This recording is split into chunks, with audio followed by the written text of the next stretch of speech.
નમસ્કાર દર્શક મિત્રો, ટીવી18 ન્યૂઝમાં આપનું સ્વાગત છે। ગાંધીનગરમાં જીસીસીઆઈ દ્વારા ગેટ 2026 ટ્રેડ એક્સપોનું આયોજન। મુખ્યમંત્રી ભૂપેન્દ્રભાઈ પટેલના હસ્તે ટ્રેડ એક્સપોનું ઉદ્ઘાટન। ગાંધીનગર હેલિપેડ ગ્રાઉન્ડ ખાતે ટ્રેડ એક્સપોનું આયોજન। જીસીસીના હોદ્દેદારો અને ઉદ્યોગ જગતના અગ્રણીઓ રહ્યા હાજર। 18 એપ્રિલ સુધી ચાલનારા એક્સપોમાં વ્યવસાયની નવી તકો અને દિશાઓ। ટ્રેડ એક્સપોમાં મુખ્યમંત્રી ભૂપેન્દ્રભાઈ પટેલનું નિવેદન। વૈશ્વિક પરિસ્થિતિમાં ભવિષ્યમાં શું થઈ શકે તે અંગે આપણે જાણકાર। પીએમ નરેન્દ્રભાઈ મોદી છે એટલે દેશને કોઈ અસર નહીં પડે। આપણે વિશ્વની ત્રીજી ઇકોનોમી બનવા આગળ વધી રહ્યા છીએ। ગુજરાત પણ આજે ટ્રેડ ક્ષેત્રે રોલ મોડલ બન્યું, ભૂપેન્દ્રભાઈ પટેલ। ગુજરાત આજે પોલિસી ડ્રીવન સ્ટેટ બન્યું, ભૂપેન્દ્રભાઈ પટેલ। જીસીસીઆઈ ઉદ્યોગ જગતના પ્રશ્નો રાજ્ય સરકાર સુધી પહોંચાડે છે। ઉદ્યોગો અને સરકાર વચ્ચે જીસીસીઆઈ બ્રિજરૂપી કામ કરે છે। પહેલા ગ્લોબલ માર્કેટ તરીકે વિશ્વ ભારતને જોતું હતું। આજે મેન્યુફેક્ચરિંગ હબ તરીકે ભારત ઓળખાય છે।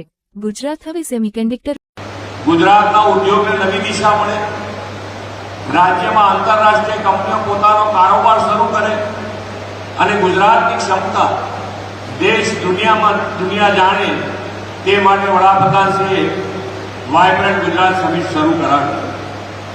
આ સમિટના આયોજનથી લઈને એક્ઝિબિશનમાં ચેમ્બર સરકારની સાથે રહી છે। ઉદ્યોગ જગતને રાજ્ય સરકારની નીતિઓ વિશે જાગૃત કરવા માટે, બજેટ વિશે માહિતગાર કરવા માટે ચેમ્બર ઓફ કોમર્સ અવારનવાર પરિસંવાદોનું આયોજન કરે છે।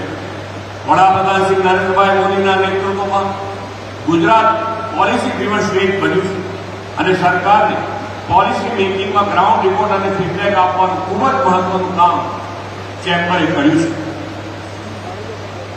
ઉદ્યોગના પ્રશ્નો સરકાર સુધી પહોંચાડીને એક પ્રકારે તમે ઉદ્યોગ જગત અને રાજ્ય સરકાર વચ્ચેના મહત્વના સેતુ બન્યા છે। સૌનો સાથ, સૌનો વિકાસ, સૌનો વિશ્વાસ અને સૌના પ્રયાસ મંત્રને ગુજરાતે 100% સાકાર કર્યો છે।